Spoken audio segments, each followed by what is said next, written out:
This is the legacy code. These are the men who broke it. They worked in darkness, surrounded by secrets so dangerous that if discovered, could have cost them their lives. But driven by genius and determination, they unlocked a mystery that changed the course of history. But who were these code breakers and what was the secret that they decoded? Now we're going back to time before smartphones, even before PCS, when punch cards and vacuum tubes ruled the roost. We're talking about the days of old school code breaking and the birth of computing. You know, those old school movies where guys wore those cool hats and smoked packs of cigarettes while tapping out messages in Morse code. Yeah, that vibe. It is like a secret underground club of brains and brawn trying to crack the toughest codes of the time. But trust me, it's anything but boring. And here's the man who led the secret team, Alan Turing. This guy wasn't your average mathematician. He was brilliant, eccentric, and a chain smoker, too. He liked dressing up like Sherlock Holmes and had a thing for boxing. Some say he was the original nerd, except he was way cooler. The year is 1938. The future of warfare has gone electronic. Germany's Enigma machine is turning military communications into gibberish, making it nearly impossible for anyone to decipher. This is serious business. The fate of nations hangs in the balance. And now Turing and his crew at Britain's government code and cipher school are on the hunt to crack the Enigma code. You might think this sounds like some kind of spy movie, and you wouldn't be wrong. But let's rewind a bit to understand how things got to this point. See, since the beginning of time, people have wanted to keep their conversations private. And since the beginning of wars, people have wanted to steal their enemies' secrets. This is nothing new. But the real game changer came with the invention of the Enigma machine. The Enigma was like a really fancy typewriter. But instead of just printing out letters, it scrambled them. So if you typed in hello, it would print out something like LKQDW. This jumbled mess is called ciphertext. And the idea is that since there is so many possible ways to scramble a message, it's almost impossible to figure out the original one. For example, the Enigma could make 150 billion different combinations. At the time, this was considered unbreakable. Now, this is where Turing comes in. He and his team have a massive mountain of intercepted messages, and their goal is to find the key to decipher them. This is no easy feat, but Turing is up for the challenge. He knows that the Enigma is just a machine, albeit a very clever one, and that means it follows rules. His job is to find those rules and break the code. So Turing and his team get to work. They start by testing out different ways to attack the Enigma, trying to find any pattern or weakness they can exploit.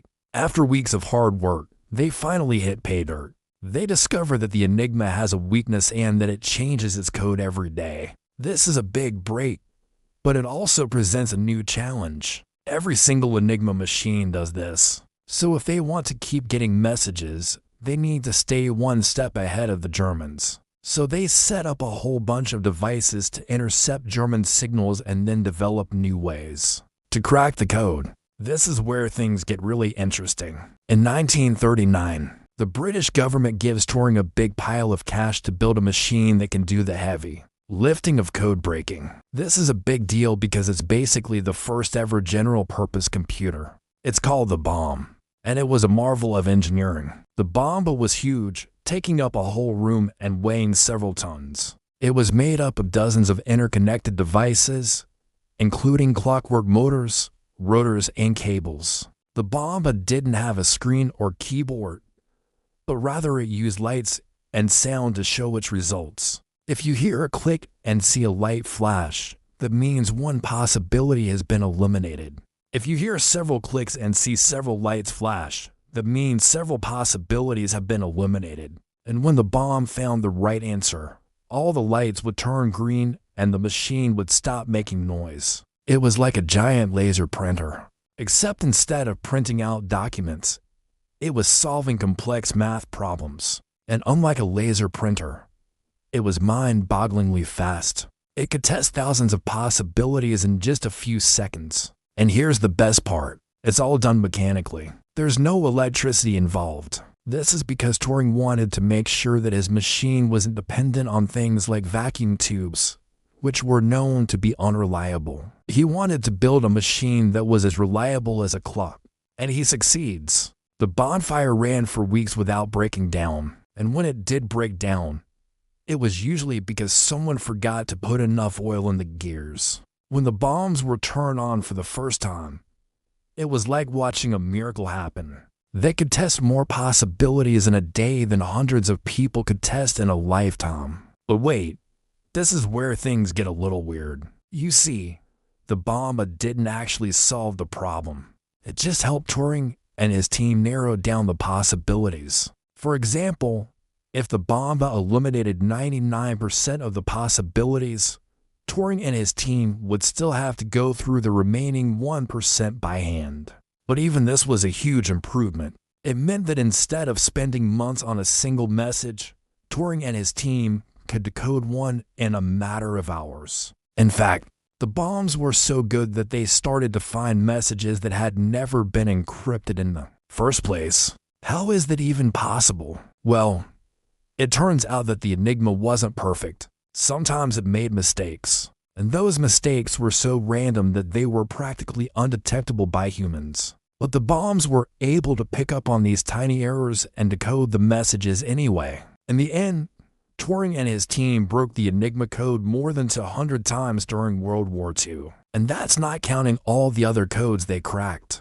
One historian estimated that their work saved millions of lives and shortened the war by 2 years. But here's the thing. For most of history, nobody knew about their work. It wasn't until decades later that the British government declassified the documents and Turing's story became known. But here's the crazy part. Even though Turing was a national hero, he was treated like a villain by his own government. You see, Turing was gay, and in the 1950s, that was a crime in Britain. When he was arrested for gross indecency, he had the option of going to prison or taking a chemical castration drug. He chose the drug, but it made him sick and he eventually killed himself. It was a tragic end for a brilliant mind, but his legacy lives on. The techniques he developed for breaking codes are still used today, and the bomb is on display at the Science Museum in London. As for me, well, I'm just glad that he and his team were around to help bring about the digital age. Who knows what kind of secrets they uncovered that we'll only find out decades from now. Think about it.